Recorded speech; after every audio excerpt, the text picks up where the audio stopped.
마태복음 25장 1절부터 13절까지 같이 읽겠습니다. 시작. 그때 하늘의 왕국은 마치 자기 등불을 가지고 신랑을 맞으러 나간 열 처녀와 같으리라. 그들 중에 5은 지혜롭고 5은 어리석더니 어리석은 자들은 자기 등불을 가져가되 기름을 함께 가져가지 아니하였고 지혜로운 자들은 자기 등불과 함께 자기 그릇에 기름을 가져갔더라. 신랑이 더디 오므로 그들이 다 졸다가 잠들었는데 한밤중에 외치는 소리가 나되 보라 신랑이 오는도다. 너희는 그를 맞으러 나오라 하니라.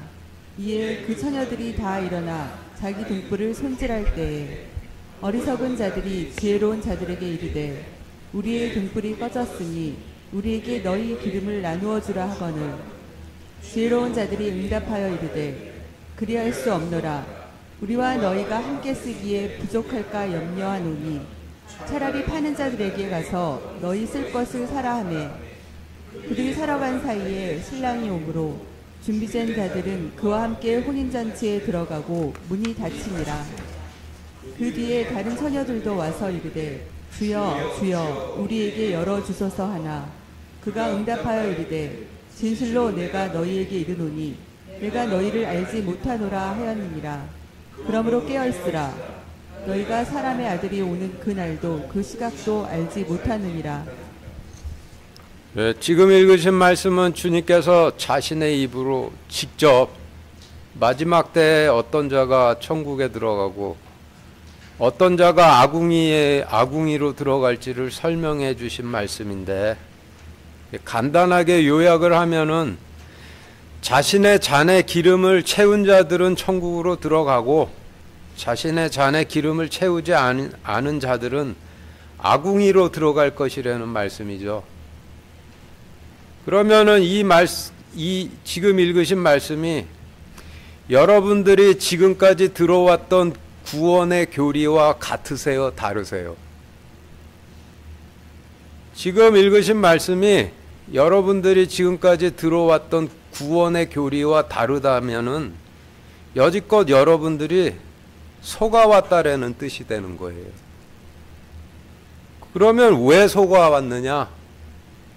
오늘 말씀에서 그 이유를 기름을 준비하지 않았기 때문이라 설명하시는데 좀 더 짧은 문단으로 나누어 다시 읽어보면서 자세한 내용 알아보도록 하겠습니다.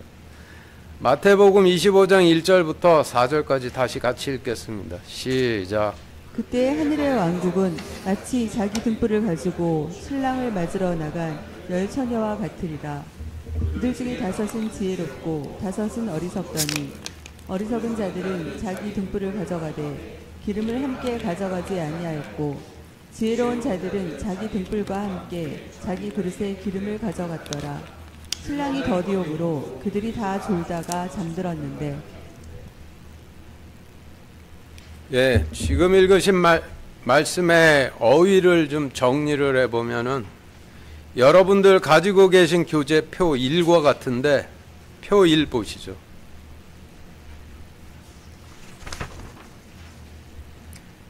1절에서 그때라 하심은 마지막 때를 상징을 하고 그리고 성경 보시면은 하늘 왕국이란 단어도 나오고 하나님 왕국이란 단어도 나오는데 하늘 왕국은 하나님께서 통치하시는 하늘에 존재하는 왕국을 의미하고 하나님 왕국은 하나님께서 통치하시는 땅에 존재하는 왕국을 의미하죠. 하늘 왕국이나 하나님 왕국이나 양쪽 다 하나님께서 통치하시는 왕국이지만은 하늘에 존재하느냐 땅에 존재하느냐가 다른데 하늘 왕국은 하늘에 존재를 하고 하나님 왕국은 땅에 존재를 하죠. 이를 지성소와 성소로 상징을 하시는데 지성소는 하늘에 있는 하늘 왕국을 상징하고 성소는 땅에 있는 하나님 왕국을 상징을 하죠. 그렇다면 지성소와 성소를 나누는 휘장은 무엇을 상징을 하겠어요? 천국과 땅 사이에 존재하는 하늘을 상징을 하겠죠. 그리고 성경에 의하면은 지금은 왕을 중심으로 뭉쳐서 원수들과 나뉘어 전쟁을 하고 있는 전시 상태이죠. 하늘도 공중 권세 잡은 원수들과의 전시 상태이고 땅도 원수들과의 전시 상태이니 그래서 왕국이라 하시지만은 원수들을 전부 멸하시고 전쟁을 끝내신 후에는 하늘 왕국이 아들들이 살게 될 아버지 집이 된다라고 하시죠. 그리고 등불이 무슨 뜻인지 알아보기 위해서 잠언 6장 23절 같이 읽겠습니다. 시작. 그 명령은 등불이요 그 법은 빛이며 훈계하는 책망들은 생명의 길이니라. 예, 지금 읽으신 잠언 말씀을 통해 보면 성경에서 등불이라 하시는 단어는 하나님 명령을 상징하는 단어임을 알 수가 있죠. 그리고 성경에서 신랑은 주님을 상징하고 처녀는 주님께서 약속의 씨를 뿌리시는 백성들을 상징하고 그리고 성경에서 열이라 하시면은 십계명을 상징을 하죠. 성경에서 열이란 숫자가 나오면은 무조건 십계명 생각하시면 돼요. 그런데 십계명은 하나님의 사랑을 상징하니 1절 말씀에서 열이라 하시면 하나님의 사랑을 상징을 하겠죠. 그리고 열처녀는 열이라는 서수와 처녀란 보통 명사가 합쳐져 10명의 처녀란 뜻의 일반 복수 명사이지만은 여기선 그런 뜻 아니죠. 성경에서 열은 십계명인 하나님의 사랑을 상징하고 처녀는 하나님 약속의 씨가 뿌려지는 하나님 왕국의 백성들을 상징하니 1절 말씀에서 열처녀라 하심은 10명의 처녀라는 뜻이 아니라 하나님께서 사랑하시어 약속의 씨를 뿌리시는 백성들을 상징을 하는 거예요. 이어서 창세기 17장 24절, 창세기 21장 5절 이어서 같이 읽겠습니다. 시작. 아브라함은 99세에 작은 토피의 살에 할례를 받았고 아브라함의 아들 이삭이 그에게 태어났을 때 그는 100세더라. 성경에서 열만 십계명을 상징하는 수가 아니라 열의 10배수인 백도 십계명을 상징을 하는데 십계명의 십계명이 곱해져 하나님의 사랑의 완전해짐을 100이라 하시는 것이죠. 지금 읽으신 말씀에서 99세라 하시면 하나님의 사랑인 십계명에 거의 도달했을 무렵을 상징을 하고 100세라 하시면 하나님의 사랑인 십계명에 완전해졌을 때를 상징을 하죠.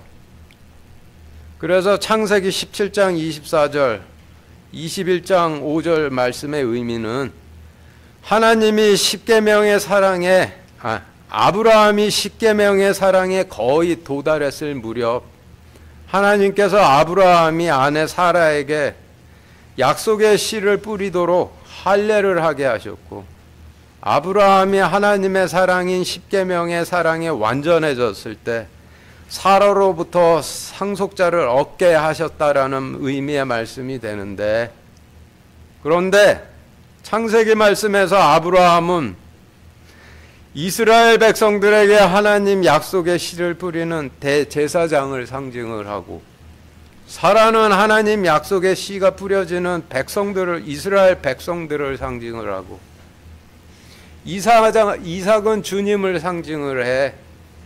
이삭의 탄생은 창세기 시대의 관점에서 미래에 있을 주님의 초림을 계시하시는 말씀이죠. 그래서 창세기 17장 24절, 21장 5절 말씀은 계시적 관점에서 다시 정리를 해보면은 이스라엘의 대제사장이 십계명의 사랑에 거의 도달했을 무렵 하나님께서 아내된 백성들에게 하나님 약속의 씨를 뿌리는 그의 입을 할례시키시고 하나님의 사랑인 십계명의 사랑에 완전해졌을 때 메시아를 주실 것을 계시하시는 말씀이 되는 거예요.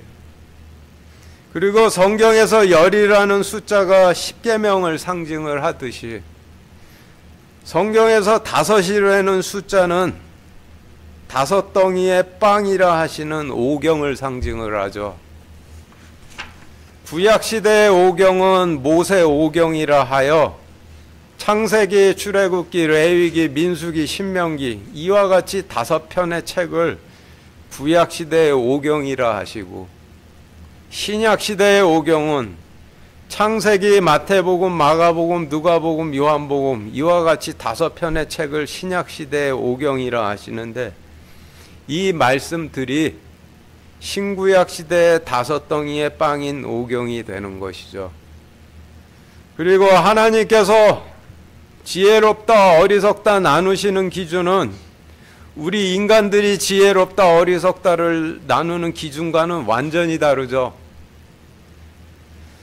욥기 28장 28절 같이 읽겠습니다. 시작. 또 사람에게 이르시기를 보라 주를 두려워하는 것이 곧 지혜요 악에서 떠나는 것이 명철이니라 하셨느니라 하니라. 성경에서는 오로지 주님의 명령을 두려워하는 것만이 지혜이고, 그러니 반대로 주님의 명령을 두려워하지 않는 것이 어리석음이 되겠죠. 그러니 사회적 관점으로 볼 때는 성경적으로 지혜로운 사람들이 어리석어 보일 수 있는데, 열심히 오로지 잘 살아보겠다 열심히 공부하고 회사 나가 열심히 돈 벌고 열심히 노후 생활 즐기는 사람들이 120년 동안이나 비도 내리지 않는 자리에서 매일같이 방주를 만들고 있는 노아 가족들의 모습을 보면은 그게 어떻게 보였겠어요? 성경에서 지혜롭다와 어리석다가 이렇게 다른 거예요. 그래서 2절에서 다섯은 지혜롭고 다섯은 어리석더니라고 하신 말씀의 의미는, 어떤 오경 말씀을 가진 백성들은 하나님의 명령을 두려워하였고, 어떤 오경 말씀을 가진 백성들은 하나님의 명령을 두려워하지 아니하였더니 라는 의미가 되는 것이죠. 이어서 로마서 9장 20절부터 26절까지 같이 읽겠습니다. 시작. 아니라 오 사람아 내가 누구에게 하나님께 대꾸하느냐. 지어진 것이 자기를 지은 이에게 말하기를 어찌하여 나를 이렇게 만들었소 하겠느냐. 토기장이가 같은 덩어리의 진흙으로 한 그릇을 만들어 존귀에 이르게 하고 다른 하나는 만들어 수치에 이르게 할 권한이 없겠느냐. 만일 하나님께서 자신의 진노를 보이고 자신의 권능을 알리기 위해 파멸시키기에 합당한 진노의 그릇들에게 신이 오래 참으심으로 인내하시고 이로써 영광에 이르도록 미리 예비하신 긍휼의 그릇들에게 자신의 영광의 풍성함을 알리려 하셨을진데 무슨 말을 하리요. 이 긍휼의 그릇들은 우리니 곧 그분께서 유대인들 중에서 뿐만 아니라 이방인들 중에서도 부르신 자들이니라. 이것은 그분께서 호세아의 글에서도 이르시되 내가 내 백성이 아니던 자들을 내 백성이라 부르며 사랑받지 못하던 그녀를 사랑받는 자라 부르리라. 또 전에 그들에게 이르기를 너희는 내 백성이 아니라 한 그곳에서 곧 거기에서 그들이 살아계신 하나님의 아이들이라 불리리라 함과 같으니라. 지금 읽으신 말씀을 통해 보면 하나님께서는 토기장이시고 인간들은 토기장이신 하나님께서 자신의 필요에 따라 빚으신 그릇이나 잔이 되니, 성경에서 잔이라 하심은 흙으로 빚어진 우리 인간들을 뜻하는 단어가 되겠죠. 이어서 기름이 무슨 뜻인지 알아보기 위해서 레위기 8장 12절, 사무엘하 2장 4절, 마태복음 26장 7절 이어서 같이 읽겠습니다. 시작. 또 기름 부음에 쓸 기름을 아론의 머리에 붓고 그에게 발라 그를 거룩히 구별하니라. 유다 사람들이 와서 거기에 다윗에게 기름을 부어 유다의 집을 다스릴 왕으로 삼았으며 또 그들이 다윗에게 고하여 이르되 야베스 길앗 사람들이 사울을 묻었나이다 하였더라.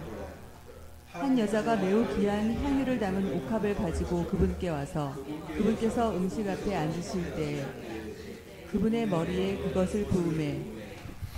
처음 읽으신 레위기 말씀은 길가에 씨를 뿌리던 성막시대의 백성들이 자신들에게 하나님 약속의 씨를 뿌려줄 대제사장을 삼을 때 그의 머리에 기름을 부었다라는 말씀이고, 다음 읽으신 사무엘하 말씀은 바위 위에 씨를 뿌리던 성전시대의 백성들이 자신에게 하나님 약속의 씨를 뿌려줄 왕을 삼을 때 그의 머리에 기름을 부었다라는 말씀이고, 마지막으로 읽으신 마태복음 말씀은 가시밭에 씨를 뿌리던 율법시대의 백성들이 자신들에게 하나님 약속의 씨를 뿌려주신 주님을 왕으로 삼고자 주님의 머리에 기름을 부었다라는 말씀인데, 종합해 볼 때 성경에서 누군가의 머리에 기름을 붓는다라는 의미는 하나님 약속의 씨를 뿌리는 왕으로 삼아 충성을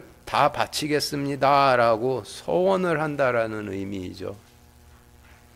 그러니 기름은 충성심을 상징할 수밖에 없겠죠. 이어서 요한복음 12장 3절 같이 읽겠습니다. 시작. 그때 마리아가 매우 값진 나드 향유 한 근을 가져다가 예수님의 발에 붓고 자기 머리털로 그분의 발을 닦으니 향유 냄새가 집에 가득하더라. 이어서 이사야서 계속. 주가 이같이 말하노라. 하늘은 나의 왕자요 땅은 나의 발받침이라. 너희가 나를 위해 짓는 집이 어디에 있느냐? 내가 안식할 처소가 어디에 있느냐? 먼저 읽으신 요한복음 말씀은 주님의 머리가 아니라 주님의 발에 기름을 부었다라는 말씀이죠. 머리가 아니라 발에 기름을 붓는다라는 의미는 왕이 아니라 하나님을 삼아 충성을 바치겠습니다, 서원한다라는 뜻인데, 뒤에 읽으신 이사야서 말씀에 따르면은 주님의 머리는 하늘에 계시고 땅에는 오직 주님의 발이 존재하니 땅에 달라붙어 사는 인간들이 주님을 자신의 하나님 삼기 위해 기름을 부으려 한다면 어떻게 해야겠어요? 하늘로 올라가 하늘에 계신 하나님의 머리에 기름을 부을 수는 없으니 오로지 땅에 존재하는 주님의 발에라도 붓는 것이죠. 그래서 주님의 발에 기름을 붓는다라는 의미는 제가 주님을 하나님으로 삼고 충성을 바치겠습니다 라고 서원함을 의미하는 것이 되겠죠. 그리고 신랑이 더디 오므로라 하시면 주님의 재림이 더디 오므로라는 의미이고, 그리고 성경에서 잠들었다라는 의미가 어떤 의미인지 알아보기 위해서 예레미야서 51장 39절 같이 읽겠습니다. 시작. 그들의 열기가 오를 때 내가 그들에게 잔치를 베풀고 그들을 취하게 하리니 그들이 기뻐하다가 영원히 잠들어 깨어나지 못하리라. 주가 말하노라. 지금 읽으신 예레미야서 말씀을 통해 보면은 성경에서 잠든다라는 의미는 잔치를 먹고 포도주를 마셔서 취해버렸다라는 뜻이죠. 방금 읽으셨던 예레미야서 51장 39절 말씀과 누가복음 17장 27절 30절 이 말씀 이어서 다시 같이 읽겠습니다. 시작. 그들의 열기가 오를 때 내가 그들에게 잔치를 베풀고 그들을 취하게 하리니 그들이 기뻐하다가 영원히 잠들어 깨어나지 못하리라. 주가 말하노라. 노아가 방주로 들어가던 날까지 그들이 먹고 마시고 장가가고 시집가더니 홍수가 나서 그들을 다 멸하였느니라. 사람의 아들이 나타나는 날에도 그와 같으리라. 예레미야서에서 잔치를 먹고 포도주를 마시고 취한다 하심을 누가복음 말씀에서는 먹고 마시고라고 하신 것인데 양쪽이 같은 의미이죠. 그래서 구약 시대의 마지막 때나 교회 시대의 마지막 때나 사람들이 먹고 마시고 기뻐하다 취할 것이라고 하시는 말씀인데, 이것이 잠들었다라는 뜻이 되는 것이죠. 구약시대에 잔치를 먹는다라는 의미는 제단에 헌물을 바치고 그 헌물을 잔치처럼 먹는다라는 의미이고, 포도주를 마시고 취한다라 하심은 헌물을 바칠 때 피는 반드시 제단에 쏟아버리라 명하셨음에도 불구하고 쏟아버려야 할 피를 포도주처럼 퍼마시고 피로 구원받았다라고 취해 있는 것을 포도주를 마시고 취했다라고 하시는 것이죠. 지금 교회 시대의 제단은 십자가가 제단이고, 십자가의 제단에 바치는 헌물은 주님의 몸이 헌물이시니, 잔치를 먹는다라는 의미는 십자가 제단에 바치는 주님의 몸이신 말씀을 잔치처럼 먹는다라는 뜻인데, 교회 오시면은 노상 설교를 잔치처럼 먹죠. 이어서 포도주를 마시고 취했다라 하시면 십자가 제단에 뿌려진 주님의 피를 도로 주워 담아서 포도주처럼 퍼마시고 구원받았다 취해 있는 것이 포도주를 마시고 취했다라는 뜻이 되는 거예요. 그래서 잠들었다라는 의미를 다시 정리해 보면은 십자가 제단에 바치는 주님의 몸이신 말씀을 잔치처럼 먹고, 십자가 제단에 뿌려진 주님의 피를 도로 주워 담아 포도주처럼 마시고 구원받았다 기뻐 취해 있음이 잠들었다라는 뜻이 되는 거예요. 그래서 지금까지의 설명을 1절부터 5절까지의 말씀에 대입해 정리를 해보면은 여러분들이 가지고 계신 교재 표 2와 같은데 표 2 보시죠. 1절부터 보시면은 마지막 때 천국은 마치 자기 하나님 명령을 가지고 주님을 맞으러 나간 주님께서 사랑하시는 백성들과 같으리라. 오경을 가진 그들 중 어떤 백성들은 하나님 명령을 두려워하였고, 오경을 가진 어떤 백성들은 하나님 명령을 두려워하지 않더니, 하나님 명령을 두려워하지 않던 백성들은 자기 하나님 명령을 가져가되 충성심을 함께 가져가지 아니하였고, 하나님 명령을 두려워하던 자들은 하나님 명령과 함께 자신 안에 충성심을 가져갔더라. 주님의 재림이 늦어짐으로 그들이 말씀의 잔치를 먹고 제단에 쏟으신 주님의 피를 포도주 마시듯 마시고 구원받았다 기뻐 취해 졸다가 잠들었는데 라는 의미로 정리가 되죠. 6절 같이 읽겠습니다. 시작. 한밤중에 외치는 소리가 나되 보라 신랑이 오는도다. 너희는 그를 맞으러 나오라 하니라. 지금 읽으신 말씀은 반전이죠. 지금 읽으신 말씀의 어휘를 정리를 해보면 여러분들 가지고 계신 교재 표 3과 같은데 표 3 보시죠. 6절에서 한밤중이라 하시면 잔치를 먹고 포도주를 마신 후 기뻐 취해 졸다가 잠들어 있을 때라는 뜻이고, 외치는 소리라 하시면 구약시대의 마지막 때인 주님께서 초림하셨을 때 주님의 초림을 알리는 침례 요한의 외침소리가 들려왔듯이, 교회 시대의 마지막 때인 주님의 재림 때에도 침례 요한과 같이 주님의 재림을 알리는 외침소리가 들려올 것이라는 뜻이죠. 그리고 구약시대의 마지막 때인 주님의 초림 때 침례 요한이 주님의 초림을 외치되 보라 보라 하나님의 어린 양을 보라 하며 계속 보라고 외치죠.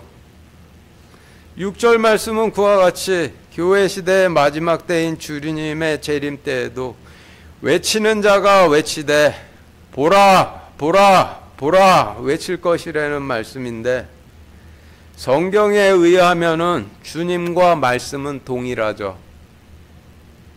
그러니 재림 때에는 보라 말씀을 보라 주님께서 재림하시는도다 라고 외칠 것이라는 말씀으로 해석을 해볼 수가 있는데, 누가복음 21장 여러분들 지난 수요일에 누가복음 21장 재방송 들으셨는지 모르겠지만은 누가복음 21장 말씀이 주님께서 곧 오시니 주님께서 곧 오시고 7년 대환란이 시작될 것이니 너희는 주님 맞을 준비를 하라는 뜻의 말씀이었죠.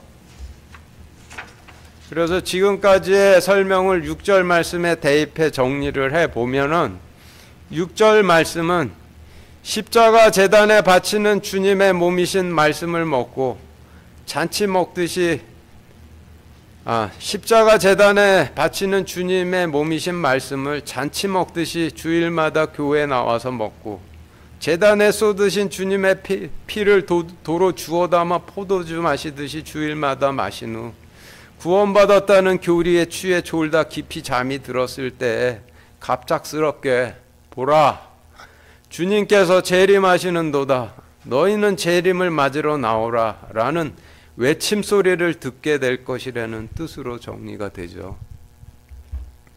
7절 8절 같이 읽겠습니다. 시작. 이에 그 처녀들이 다 일어나 자기 등불을 손질할 때에 어리석은 자들이 지혜로운 자들에게 이르되 우리의 등불이 꺼졌으니 우리에게 너희 기름을 나누어 주라 하거늘.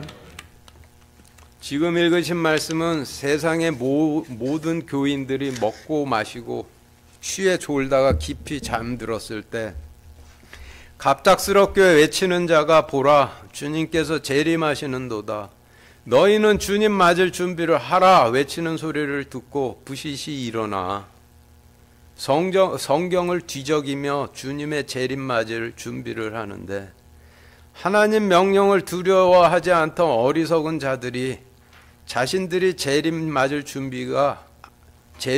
아무런 준비가 안 되어 있음을 깨닫고 지혜로운 자들에게 찾아가 충성심을 좀 나누어 달라 구할 것이라는 말씀이죠.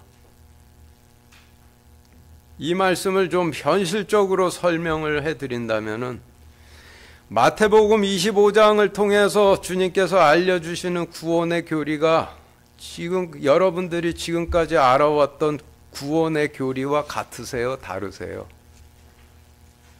혹시라도 주님께서 마태복음 25장을 통해 알려주시는 구원의 교리가 여러분들이 지금까지 알아왔던 구원의 교리와 다르다면은 여러분들이 여지껏 속아왔다라는 뜻이 되는 거예요. 그러면 여지껏 속아온 이유는 무엇이겠어요? 교회 내부에 하나님 외에 다른 이방신들이 존재하고 있기 때문이죠.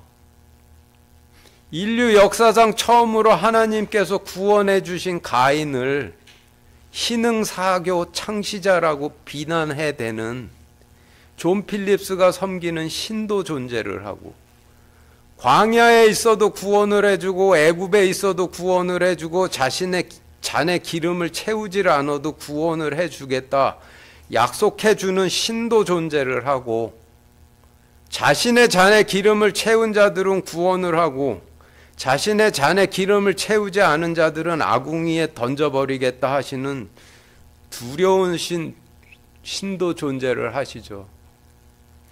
몇 명 되지도 않은 이런 작은 교회에도 이런 여러 신들이 존재를 하는데 그 신들을 부르기는 전부 그리스도라고 부르니 그러면은 주님께서 아이벤 자들과 젖먹이는 자들이라 하시는 초신자들이 처음 교회에 나오면은 존 필립스가 섬기는 신이 약속해주는 복음도 듣고 애굽에 있어도 구원을 해주고 광야에 있어도 구원을 해주고 자신의 잔에 기름을 채우지를 않아도 구원을 해주겠다 약속해주는 신이 전해주는 복음도 듣고 자신의 잔에 기름을 채운 자는 구원을 받고 자신의 잔에 기름을 채우지 않은 자들은 구원을 받지 못하리라 하시는 신께서 주시는 복음도 듣게 될 텐데 그렇다면은 젖먹이 드린 초신자들은 그럴 때 어떤 신을 그리스도라고 믿고 따르고 싶어 하겠어요? 하나님의 두려움을 모르니 자신의 사생활 가장 덜 침해되고 가장 섬기기 편한 신을 택해 그리스도라 부르며 믿고 따르고 싶어 하게 되겠죠. 그런데 자기에게 가장 손에 덜 대고 자기가 가장 섬기기 편한 신을 선택해 그리스도라 부르며 따르다가 한 10년, 20년쯤 지나 갑자기 외치는 자가 보라, 보라, 보라, 신랑이 오시는도다 외치는 소리를 듣고 부시시 일어나 그동안 보지도 않던 성경을 펼쳐보는데 그동안 자기가 듣고 믿어왔던 구원의 교리와 성경에 기록된 구원의 교리가 다르다는 것을 알게 된다면은 그것이 바로 하나님 명령을 두려워하지 않던 어리석은 자가 자신에게 기름이 없음을 발견하게 되는 때가 되는 거예요. 그리고 그 다음은 그때부터 기름을 구하러 다니게 될 거라는 말씀이죠. 9절 같이 읽겠습니다. 시작. 지혜로운 자들이 응답하여 이르되 그리할 수 없노라. 우리와 너희가 함께 쓰기에 부족할까 염려하노니 차라리 파는 자들에게 가서 너희 쓸 것을 사라 하매. 지금 읽으신 말씀은 말씀에 대한 충성심이 없는 자들이 하나님 명령을 두려워하여 줄인 자에게 먹을 것을 주고 목마른 자에게 마실 것을 주고 헐벗은 자에게 입을 것을 주고 나그네를 영접해 주고 병든 자와 감옥에 갇힌 자를 찾는 자들을 찾아와 그 일을 좀 같이 좀 하자 구하니 응답하여 이르되 그리할 수 없노라. 차라리 파는 자에게 가서 너희 쓸 것을 사라 하며 분리할 것이라는 말씀이죠. 이 말씀도 좀 현실적으로 설명을 드린다면은 제가 여기 교회에서 여러분들께 말씀을 계속 전하고 있는데 아무리 전해도 충성심이 없어. 보라 보라 신랑이 오시는도다 라고 함께 외치기는커녕 계속해서 존 필립스가 섬기는 신이나 애굽에 있어도 구원을 해주고 광야에 있어도 구원을 해주고 기름이 없어도 구원을 해주겠다는 해주겠다 약속해주는 신을 교회 내에서 제거하지 않고 계속 섬기겠다 고집을 한다면은 결국 저도 떠나게 되겠죠. 예, 떠나면서 하게 될 말이 9절 말씀이 되는 거예요. 9절에서 차라리 파는 자들에게 가서 너희 쓸 것을 사라 하신 말씀처럼 저도 차라리 좋은 신학대학 졸업하신 목사님 모셔다가 월급 드리며 그분으로부터 더 좋은 기름 사서 쓰시라 하고 떠나게 된다라는 그런 뜻이 9절 말씀이 되는 거예요. 구약시대 때 예루살렘 성전이 주님의 집이셨죠. 그런데 주님께서 초림하셨을 때 자신의 집이신 예루살렘 성전은 놔두시고 왜 광야로 초림을 하셨겠어요? 예루살렘 성전은 이미 다른 신을 섬기는 자들이 차지하고 자신의 백성들은 성전에서 스스로 쫓겨났거나 스스로 떠나 광야에 있었으니 자신의 백성들이 있는 광야로 임하신 것이죠. 그렇다면 재림도 다른 신을 그리스도라 부르며 섬기는 성전으로 절대 임하시지는 않으시겠죠. 그래서 맞으러 나가려면 다른 신이 없는 곳으로 가야 하는 거예요. 10절부터 마태복음 25장 10절 다시 같이 읽겠습니다. 시작.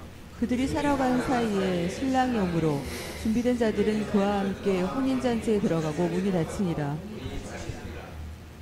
예, 지금 읽으신 말씀은 하나님 두려움을 모르는 충성심 없는 자들이 마지막 때의 외침소리를 듣고 줄인 자에게 먹을 것을 주고 목마른 자에게 마실 것을 주고 헐벗은 자에게 입을 것을 주고 나그네를 영접해 주고 병든 자, 감옥에 갇힌 자를 찾는 일을 어떻게 하나 배우러 다니는 사이에 준비된 자들은 전부 들려 올라가 하나님과 하나 되는 혼인잔치에 들어가고 문이 닫혀버릴 것이라는 말씀인데, 여기서 문이라 하시면 하나님 왕국으로 들어갈 수 있는 유일한 문인 십자가 제단을 의미하죠. 11절 12절 같이 읽겠습니다. 시작. 그 뒤에 다른 처녀들도 와서 이르되 주여 주여 우리에게 열어주소서 하나. 그가 응답하여 이르되 진실로 내가 너희에게 이르노니 내가 너희를 알지 못하노라 하였느니라. 지금 읽으신 말씀은 하나님 왕국으로 들어가는 십자가 제단이 닫히고 난 후에는 학교 회사 다 때려치고 그때부터 줄인 자에게 먹을 것을 주고 목마른 자에게 마실 것을 주고 헐벗은 자에게 입을 것을 주고 나그네를 영접해주고 병든 자와 감옥에 갇힌 자를 찾으며 구원해달라, 긍휼을 베풀어달라 아무리 기도해도 구원받지 못할 것이라는 그런 뜻이에요. 13절 같이 읽겠습니다. 시작. 그러므로 깨어있으라. 너희가 사람의 아들이 오는 그날도 그 시각도 알지 못하느니라. 지금 읽으신 말씀에서 깨어있으라는 뜻은 하나님 명령을 두려워해 엉터리 구원의 약속을 해주는 이방신을 제거하고 기름을 채우라는 명령이죠. 자신에게 기름이 없다라는 것을 알았다라면은 무엇을 가장 먼저 해야 돼요? 기름을 채우는 것이 먼저가 아니라 하나님 말씀에 침례가 되는 게 먼저죠. 침례 요한도 주님의 초림을 외치며 다른 한편으로는 백성들로 하여금 주님 맞을 준비를 시키되 침례의 말씀으로 침례를 시켰는데 어떤 말씀으로 침례를 시켰는지 알아보기 위해서 누가복음 3장 7절부터 18절까지 같이 읽겠습니다. 시작. 그때 요한이 자기에게 침례를 받으러 나아오는 무리에게 이르되 오 독사들의 세대야 누가 너희에게 경고하여 다가오는 진노를 피하게 하더냐. 그러므로 회개에 합당한 열매를 맺고 너희 속으로 우리에게는 아브라함이 우리 아버지로 있다 하고 말하기 시작하지 말라. 내가 너희에게 이르노니 하나님께서는 능히 이 돌들로도 아브라함에게 자손들을 일으키실 수 있느니라. 이제 또한 도끼가 나무 뿌리에 놓였으니 그러므로 좋은 열매를 맺지 아니하는 나무마다 찍혀 불 속에 던져지느니라 하니라. 요한이 그들 모두에게 응답하여 이르되 참으로 나는 너희에게 물로 침례를 주거니와 나보다 능력 있는 분이 오시나니 나는 그분의 신발끈을 풀 자격도 없노라. 그분께서는 너희에게 성령님으로 침례를 주시고 불로 침례를 주시리니 곧 손에 키를 들고 자신의 타작마당을 철저히 정결케 하사 알곡은 모아 자신의 곳간에 들이시되 껍질은 꺼지지 않는 불로 태우시리라 하고 또 권면하면서 다른 많은 것을 백성에게 선포하더라. 지금 읽으신 말씀이 침례 요한이 주님의 재림을 준비하기 위해서 백성들을 씻기기 위해 침례시킨 말씀인데 물에 들어갔다 나오는 것이 침례가 아니라 이 말씀이 반드시 자신에게 성취될 것을 깨닫는 것이 침례이죠. 요즘 선교여행이라고 단체로 외국 선교 많이들 다니시는데 그런데 사회에서 바라보는 시각이 곱지를 않죠. 왜 그렇겠어요? 침례의 말씀으로 씻겨지지도 않은 분들이 하나님 왕국의 백성들이 하는 일을 흉내내서 해서 그런 것인데 그런다고 기름 안 채워지죠. 주님께서 우리에게 주시는 약속은 분명히 기름이 있으면 구원을 하고 기름이 없으면 남겨질 것이라는 약속이죠. 기름이 있으면은 줄인 자에게 먹을 것을 주고 목마른 자에게 마실 것을 주고 헐벗은 자에게 입을 것을 주고 나그네를 영접하고 병든 자와 감옥에 갇힌 자를 찾는 양의 일을 하게 되는 거예요. 주님의 약속은 이와 같으니 성경과 다른 구원의 약속을 해주는 신은 그리스도가 아니라 바알이죠.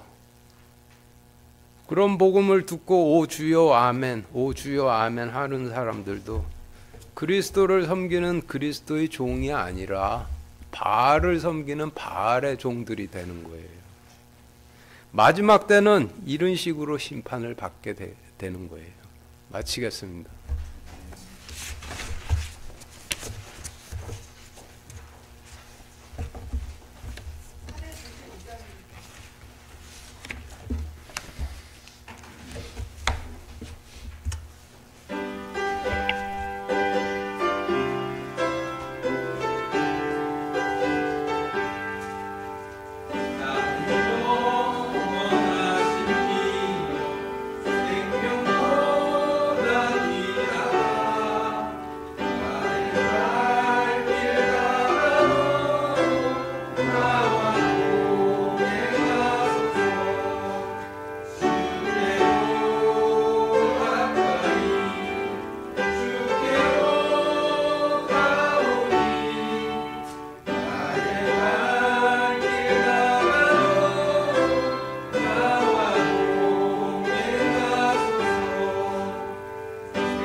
기도하겠습니다. 하나님, 오늘 그 마태복음 말씀 주심을 감사드립니다. 저희 이 안에 있는 그 이방신들 주님의 그 두렵고도 준엄한 말씀으로 전부 다 깨끗이 씻어 주시기를 간절히 바랍니다. 예수 그리스도의 이름으로 기도드렸습니다. 아멘.